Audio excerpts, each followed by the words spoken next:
Alright, so this is Mr. PS2 fan. I'm going to review a game, but before I start, I'd like to mention that I need you to like my videos, comment them, rate them, and PM me so you can tell me what I need to do to make this better. I can't have a good show unless I have good feedback, so if you can do that, that'd be really great. I'd appreciate it. Thank you very much. Okay, to start, let's look at this. This is a Spider-Man comic book. I mean, back in the day, Spider-Man was really awesome, and even today, he still stands as an iconic superhero. You know, Marvel makes some really good comics and cartoons and action figures. I love growing up as Spider-Man. And even in the 90s, they had Spider-Girl, which was kind of a knockoff, but still, overall great. So let's say you grew up with this. There is one game that will help you. This is called Ultimate Spider-Man.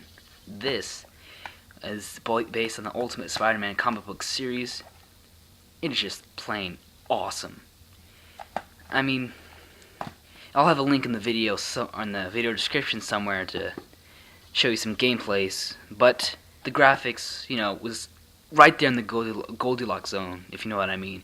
It wasn't too much, so it isn't too much to look at, and it wasn't too little, so it wasn't crappy. It was just right there in the middle, which is pretty awesome. They captured the essence of comic books. I mean, when you play the game, you see the panels pop out, and the characters jumping through, and the punches coming at you. It was really awesome. And you don't even have to like Spider-Man to play this game. I mean, it's overall awesome to swing around the city and fight guys. The controls are overall excellent compared to some other fighting games I've played.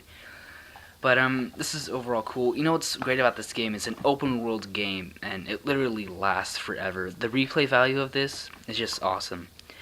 I mean, once you even after you defeat the game, you can still save the world, save some people, fight some bad guys. The game just goes on and on, which is really a nice feature that most PS2 games don't offer, unfortunately. But it's overall good. Some things that I might have to mention, though, that are pretty, bad about this game, is that there really isn't much of a, extras in it. I mean, there are some covers of comic books and some unlockable costumes, but there really isn't that much. But, that's the only drawback. So, I give this game a Mr. PS2 fan seal of approval to play. A nice 8.5.